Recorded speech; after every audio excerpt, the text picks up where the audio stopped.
Good morning, students. In last class, I discussed about the structure and function of male and female reproductive system. Now we are going to discuss the events of sexual reproduction in humans. So, what are the basic events are going to be occurred in both the male and female, which are occurring during sexual reproduction process? Now, what we have discussed in the sexual mode of reproduction in flower. So, we have seen that pre-fertilization, fertilization and post-fertilization. These are the three important events we have discussed. The same thing in human beings also going to be occurred. So, first, under the process of sexual mode of reproduction, so pre-fertilization. So, under the process of pre-fertilization, what is happening here? So, male gametes and female gametes are produced.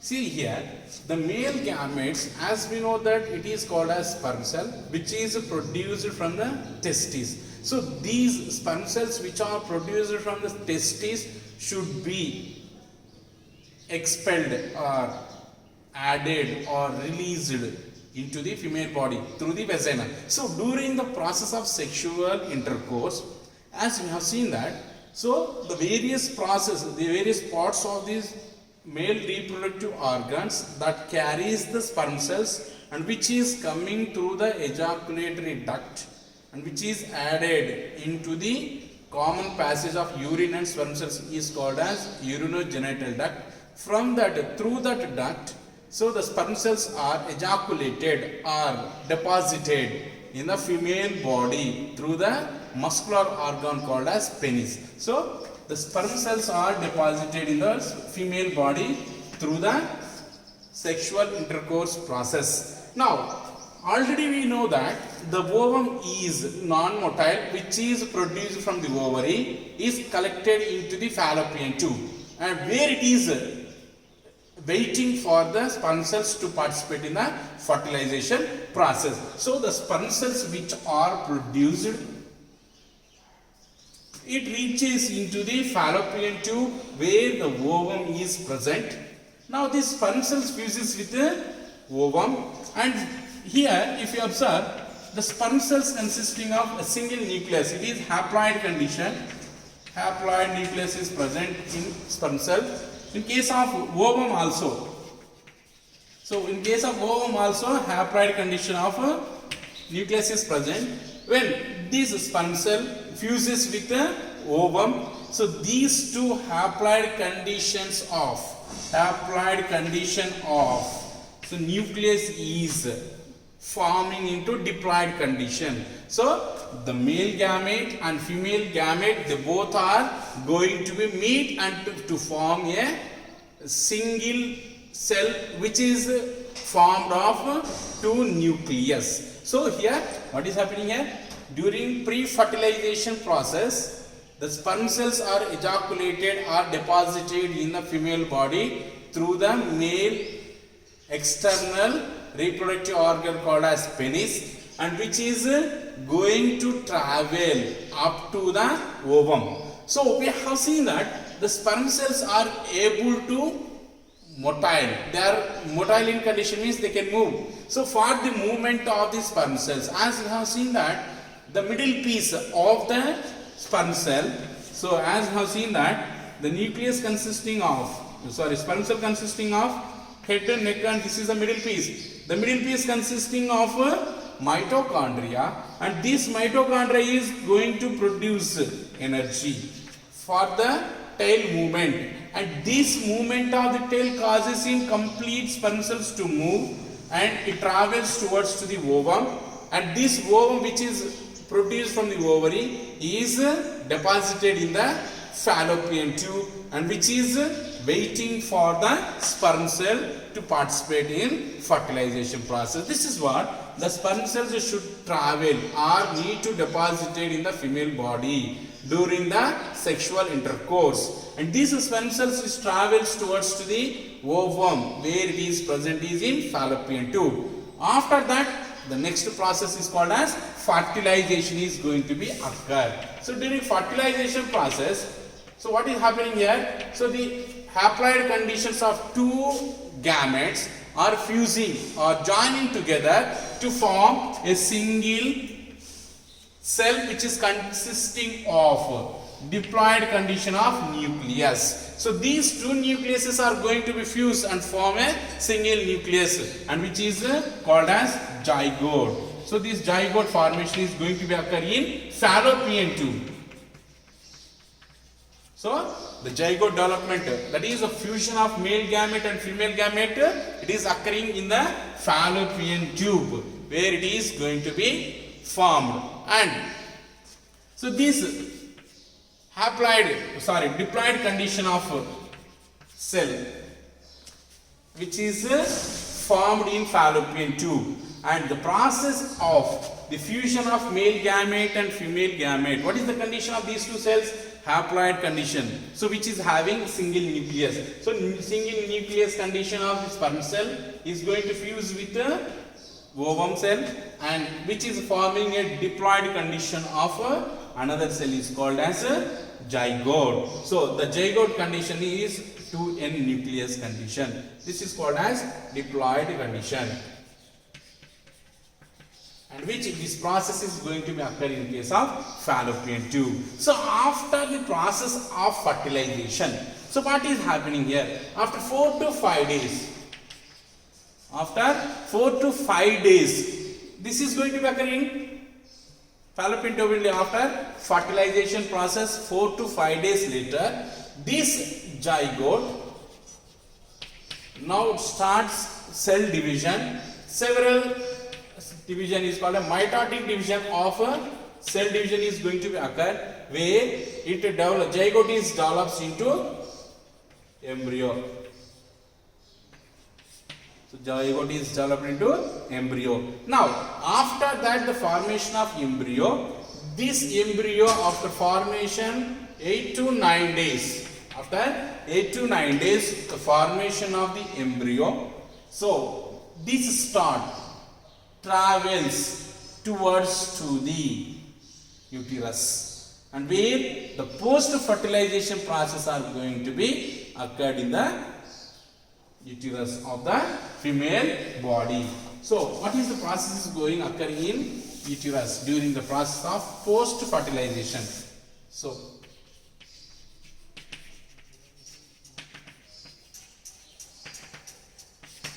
during post fertilization process, after formation of embryo, this embryo which is formed in fallopian tube, so before it travels to the uterus, it should be developed condition. So that embryo which is formed after 8 to 9 days of fertilization, that is collected or transported or sent into the uterus, where the various process is going to be occurred. So before the embryo is coming into the uterus, so we can see that various changes are going to be in the uterus. As you have seen that the uterus is made up of 3 membrane structure.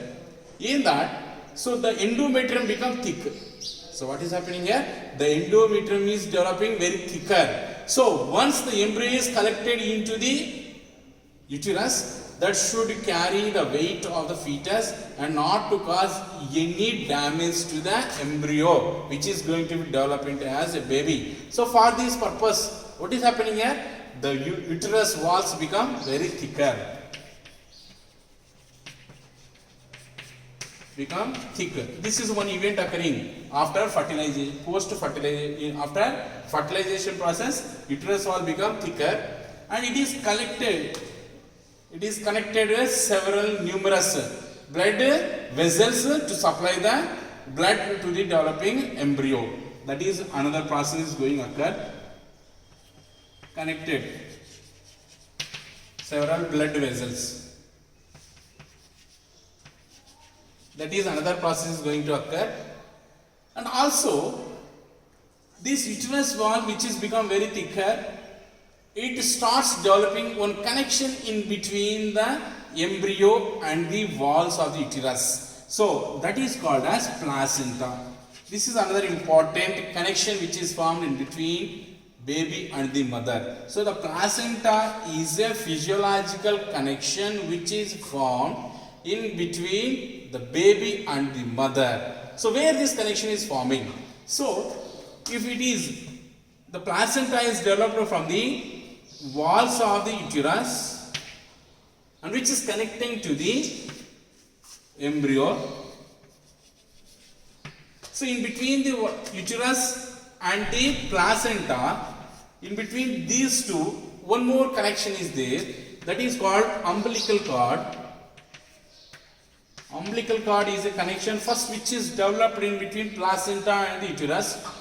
This from this uterus to the embryo, another connection is forming, that is placenta, and this placenta is a physiological connection in between the fetus, that is developing baby, and the mother. So what is the importance of the placenta? So the growing baby, the nutrients to attain, and also to remove the waste which is produced, and also to eliminate the carbon dioxide which is produced during respiration, and other nitrogenous waste products that are formed, that all should be eliminated from the fetus. So how this process is going to occur? How the baby is getting the nutrients? So these all the process are occurring through this connection. So the placenta is why the mother is having more affection to the baby, because of she is sharing everything when the baby is developing in her womb. That's what the placenta is, a connection which is formed in between baby and the mother. This is playing a key role in the supplying of the nutrients. Nutrients are going to be supplied from mother to the developing fetus. That is the one condition. And also it supplies the oxygen which is essential for the respiration. And it also collects the carbon dioxide which is produced from the fetus after the respiration process. And also collects the nitrogenous waste materials that also produced from the developing baby. These are the waste process are going to be collected, and also essential components are going to be supplied to the developing embryo, and which are occurring during the process of post fertilization. So after the post fertilization, what is happening here? These are the main important events are occurring, that is uterus wall becoming thicker and a connection is forming in between the mother and the baby. So uterus wall become thick, and which is connected with several blood vessels for supplying nutrients to the fetus, and another physiological connection is formed in between the embryo or in between the fetus and the mother is called as placenta.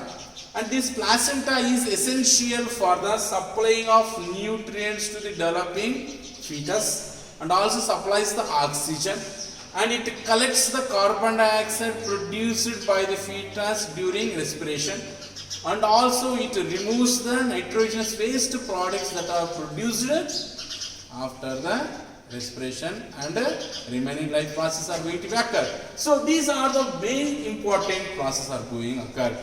So after all the things, so the gestation period, that is the mother carrying baby, that period is gestation period, that is called as pregnancy, that is generally 280 days.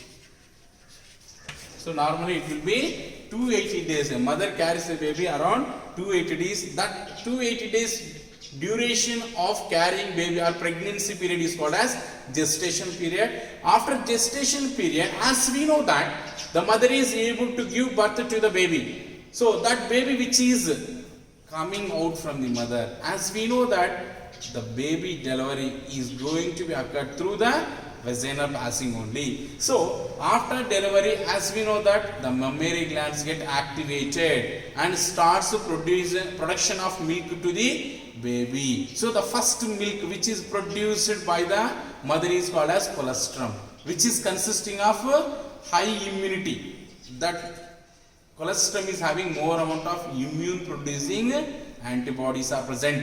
That milk should be fed by the mother to the baby. So that is what after gestation period, the delivery is called a parturition. So after parturition, the mother start giving milk to the baby. After delivery, the mammary glands are going to be activated. They start secretion of the milk from the mammary gland, and that is providing nutrients to the baby for its development. So this is what we can see, that various events or processes are going to be occur during sexual reproduction in human beings. So what are that? Pre-fertilization means male and female gametes are going to meet. Fertilization means fusion of haploid conditions of sperm cell and ovum to form diploid condition of zygote. That is fertilization. So after 4 to 5 days fertilization process, the zygote is developed into embryo and which is traveled or collected into the uterus. That is post fertilization. In post fertilization process, first after implantation of implantation of embryo in the uterus, the walls of uterus become thicker and it connected with numerous number of blood vessels to supply the blood to the developing baby, and also a connection is formed in between the embryo and the mother, that is called as placenta. It is a physiological connection which is formed in between the embryo and the uterus wall of the mother, and which is essential to supply the nutrients and also supplies the oxygen, and it collects the waste like carbon dioxide, nitrogen waste from the fetus and eliminate. And the period which from the day of fertilization and complete development of the baby, that duration is called as gestation period. In general we call it as pregnancy, and in general it is around 280 days. After the pregnancy, the parturition, that is delivery of the baby, is going to be occurred through the vagina, and after that immediately the mammary gland starts secretion of the milk, and that milk which is in the beginning is called as colostrum, which is having more immune, that should be fed by the mother to the baby, and the baby start developing. This is what we can see that various processes are going to be occurring in sexual mode of reproduction.